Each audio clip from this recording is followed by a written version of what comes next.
Boa tarde, trabalhadoras e trabalhadores. É com muita alegria que a gente recebe hoje aqui o nosso companheiro PP. PP é a forma como nós chamamos o nosso diretor aqui no sindicato. O nome dele é Pedro Paulo da Silva, tá? Mas ele é conhecido como PP. O PP é metalúrgico, dirigente aqui do SMC, e ele é coordenador do Departamento dos Aposentados. Tá? Tem vários trabalhos que ele vai contar aqui depois ele mesmo. Também coordena os vintenários aqui no sindicato, mas ele está aqui hoje porque hoje é um dia de reflexão. Hoje é o dia da consciência negra. E nós sabemos que todos os dias nós devemos respeitar as pessoas e tratá-las como iguais, porque ninguém é diferente por causa que o olho é puxadinho, porque o cabelo é enroladinho ou é liso, ou porque a pele ela é mais escura ou ela é mais clara. Né? Nós temos que lutar para que isso não exista, para que as pessoas possam todas ter oportunidades iguais. Então, todos os dias é dia de respeitar as pessoas e tratar as pessoas como iguais. Mas a ONU resolveu que hoje, dia 25, né, que hoje, dia 20 de novembro, é o Dia da Consciência Negra. Então, nós vamos hoje falar sobre esse tema aqui na live para refletir, gente. É para refletir. A gente não pensa que hoje é o dia de pensar nisso, não. É todos os dias. Mas a gente vai tratar desse assunto com mais carinho hoje, para fazer com que vocês também possam refletir aí no trabalho e na casa de vocês. Tudo bem com você? Boa tarde, Pepe. Tudo certo? Boa tarde, Júcia, tudo bem? Boa tarde a todos aqueles que estão na sala e boa tarde a todos os negros do Brasil, que o dia hoje é alusivo àquilo que nós somos e representamos para a economia e para o desenvolvimento social desse país. Com certeza. Pepe, agora que você já exibiu sua máscara maravilhosa, que o Pepe também coordena aqui o Novembro Azul, aqui no sindicato. Você já exibiu sua máscara maravilhosa, agora eu peço para você, se você puder tirá-la, porque vai ficar melhor para que as pessoas possam te ouvir melhor, né? Mas é uma bela máscara, com certeza, e nós esperamos que todos os trabalhadores usem nas nossas fábricas. Pepe, vamos então à nossa pauta. Eu tenho uma pergunta muito simples para você. Como você se sente na sua pele? É isso que eu quero saber. Bem, eu diria que, para eu falar como eu me sinto na minha pele, eu devo falar desde a minha infância. Tá. Eu nasci no sul deste nosso país e o nosso sul é extremamente racista. E eu nasci numa cidade cuja colonização é alemã e italiana. E como todos os negros do Brasil, salvo alguns oriundos de jogadores de futebol, eu nasci pobre, bastante pobre, muito pobre. E se começarmos a falar em relação a como é ser negro no Brasil, eu vou contar o negro no Brasil, no ensino primário, e aí seguir progressivamente. É sabido que o negro ele não tinha condições normais como os brancos desde a fase de ir para a escola. Tá. Quando se fala no Brasil, que alguns comentam e outros acham que é mimimi, que a maioria da população pobre desse país vai para a escola e lá é que faz a primeira refeição, comigo, negro, não foi diferente. Apesar de se trabalhar muito desde pequeno, eu sempre falo que eu trabalho desde os 6 anos de idade. Então, para a população brasileira entender que ser negro no Brasil é perecer dia após dia para tentar sobreviver. Não viver, sobreviver. E, pasme que na escola nós sofríamos, não só eu, mas como os meus colegas, filhos de amigos do meu pai, na época, cidade pequena, a mesma situação que se sofre hoje, só que muito mais declarada por conta da cidade ser menor e a cultura também ser menos disfarçada. Uhum. Tinha o racismo e esse era perene. Naquela época, para eu me colocar à altura, a minha maneira de pensar era, me agredia, eu agredia. E fisicamente agredia. Então, eu aprendi a brigar para me colocar na situação de ser respeitado. Quando eu concluí o ensino primário, que fui para o ginásio, que foi uma outra situação por conta da própria pobreza, mas meus pais diziam que para se ter algo na vida tinha que ter ao menos uma base cultural para tentar aí ter a ascensão, que depois eu vou falar sobre isso também. E foi uma luta para eu fazer o ginásio. Nesse tempo em que eu estudei, nesse período, para sair do ensino primário para o ginasial, nós tínhamos um pré-vestibular que se chamava o exame de admissão. Uhum. E a gente fazia o exame de admissão, era complicado, porque a gente era muito pobre, tinha que estudar à noite, e não tinha dinheiro para lanche, não tinha nada. Minha mãe, coitada, fazia umas bolachinhas, a gente levava uma lancheira, era a chacota do povo, mas era assim que a gente se mantinha para tentar se colocar na vida numa condição minimamente digna. Concluímos o ginásio, aí tinha o segundo grau, que seria noutra cidade. De novo, outra dificuldade, porque aí, então, teria que locar um ônibus da minha cidade, fechar com os estudantes daquela região, para ir na cidade que tinha aí o segundo grau, que nos interessava, a maioria daqueles que os pais tinham a noção de que a cultura seria o baluarte para o adulto depois da sequência da sua vida. E o sacrifício é enorme para pagar a mensalidade daquele ônibus fretado, a minha família passou. E, voltando para o ginásio, depois indo para o segundo grau, em relação a ser negro outra vez, na escola, o nosso maior problema do negro era quando saía o horário da aula de História do Brasil. Porque a história que o Brasil conta do Brasil tem o negro como bandido.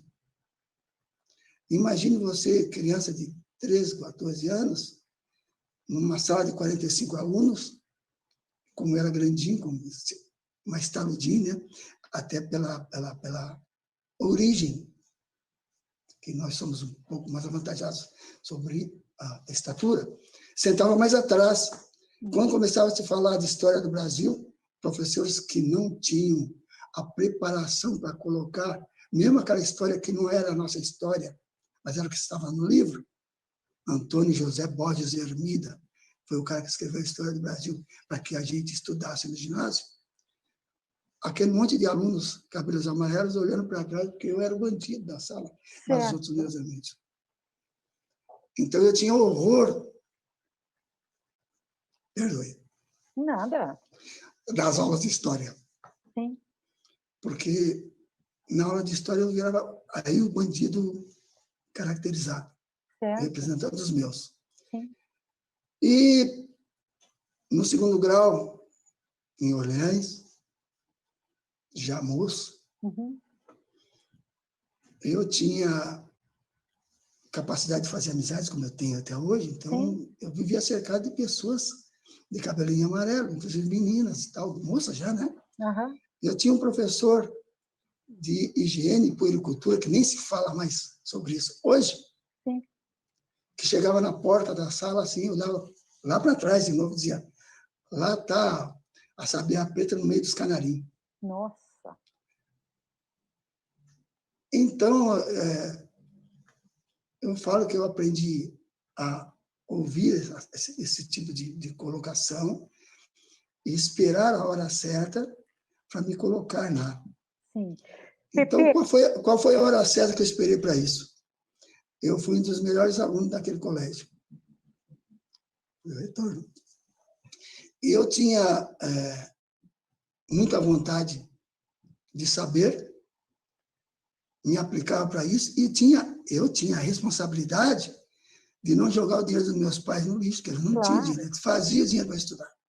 Então, o Ser Negro no Brasil me ensinou também a ter muita responsabilidade em cima daquilo que eu faço até hoje. Pepe, deixa eu te interromper aqui um pouquinho, porque assim, a nossa entrevista ela está fantástica.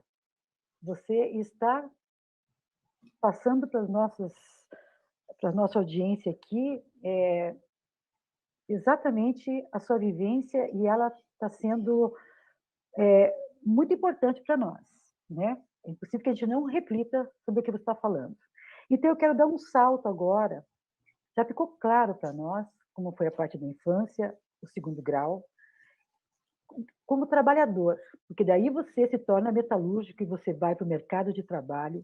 E eu gostaria de saber como que o trabalhador negro é tratado em nossas metalúrgicas, né? Porque nosso discurso sempre é trabalhador no Brasil, no Brasil, no Brasil. Agora eu estou com um trabalhador aqui, gente, com sangue, né? Com emoção, com pele, é o que a gente gosta aqui. Eu estou entrevistando um trabalhador metalúrgico negro e quero que você conte para todos nós como é ser trabalhador negro aqui nessa cidade, ser metalúrgico. Então, como eu me preparei culturalmente, fiz uma base boa para a época, para poder me colocar no mercado de trabalho, então eu comecei batendo marreta. Só que eu era negro, e sou negro, estou negro, serei negro até o fim dos meus dias. E pela capacidade que eu tinha um cargo de confiança na empresa. E a empresa onde eu trabalhei por 27 anos, vou contar só dela, esqueci, tive duas empresas,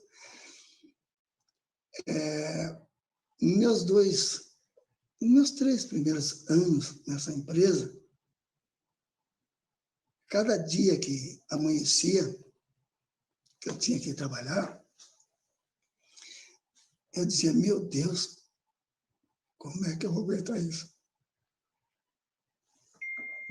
Porque eu tinha um cargo de confiança e, enquanto eu não provasse que era confiável, as pessoas estavam sempre me perseguindo, investigando e seguindo até. Porque eu podia comprar, podia vender, administrar pessoas, mas era uma empresa de alemão, eu era o negro. A partir do momento que você entra na tua sala e vê o teu gerente, coloca as mãos na cintura e fica olhando, procurando uma coisa para te chamar a atenção naquele dia, porque foi assim por 2 ou 3 anos, dia a dia. Até que, como eu falei em off para você, eu sempre espero a hora certa para dar respostas certas, para provar que eu tenho capacidade sem ter que gritar. Eu briguei muito para me colocar. Hoje eu não brigo fisicamente, mas eu tenho a minha forma de me colocar. Ganhei a confiança, aí passei a trabalhar tranquilamente e fazer amigos na própria administração, no piso de fábrica. Tanto que eu aposentei, eu estou fora da ativa no mercado de trabalho desde 2007, e os trabalhadores da empresa que eu trabalhei 27 anos conversam comigo hoje ainda, cada um dos nossos diretores que passam nas empresas onde eles estão trabalhando, eles falam, perguntam onde eu estou e tal, por conta de eu ter sabido fazer essa situação do tete a tete. Então, eu diria que o negro brasileiro ele tem que matar 2 leões por dia para poder trabalhar e sobreviver. E o mercado de trabalho para o negro no Brasil é mais complicado, fora essa situação da perseguição e da falta de certeza na honestidade do negro, Falta de confiança. De confiança, ainda tem o fato de, na hora que aparece a mínima crise, o primeiro a ser demitido é o trabalhador negro. Existe um trabalho normal e um trabalho ruim. O trabalhador que vai para o trabalho ruim é o negro. O negro tem mais resistência? Tem mais resistência, mas também tem mais inteligência, porque ele aprendeu. Eu aprendi isso, eu sei que a maioria dos meus que viveram essa situação na minha época e vivem hoje ainda, eles raciocinam mais rápido, porque na situação em que cresceram, a pressão era tão grande que teria que raciocinar rápido para dar respostas rápidas e não ter que levar pancada por ter respondido mal. Tem que pensar na resposta e na forma de responder. Então, na realidade, o trabalhador negro no Brasil, ele é herói.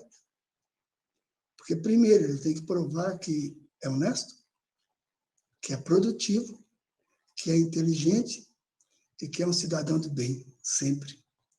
E, estendendo um pouquinho mais para o lado social, andando nas ruas, até hoje, mesmo o negro estando arrumadinho, olha como eu ando assim, a hora que encontro uma senhora na calçada com uma bolsa, automaticamente ela olha para você e põe a mão na bolsa. Isso é da cultura. Eu não poderia ter entrevistado uma outra pessoa hoje. Uma entrevista curta, objetiva. Você falou pouco, mas você expôs aqui sua verdade de uma forma que é impossível que não cause reflexão. Então, a gente não precisa nem se alongar. Pepe, eu só queria que você deixasse agora aqui, amigo, uma mensagem curta, para quem está nos ouvindo, para brancos, pardos, amarelos, para homens e mulheres. Qual é a mensagem que você tem para a sociedade com você? Eu vou dizer uma coisa que vai ser curta, mas é o que eu sonho. O Brasil é do amarelo, do vermelho, do negro, do pardo, do rico, do pobre, do capital e do trabalho. O Brasil tem que ser a consciência disso. Se cada um de nós tivermos a condição de respeitar a situação de cada um e trabalhar para um bem maior, será o Brasil dos nossos sonhos e o Brasil daquilo pelo qual eu tenho brigado a vida inteira e tenho me dedicado para que todo mundo se dê bem. Obrigada, Pepe. Obrigada, Pepe. Emocionante, obrigada. De nada. Um abraço, gente. Com Deus.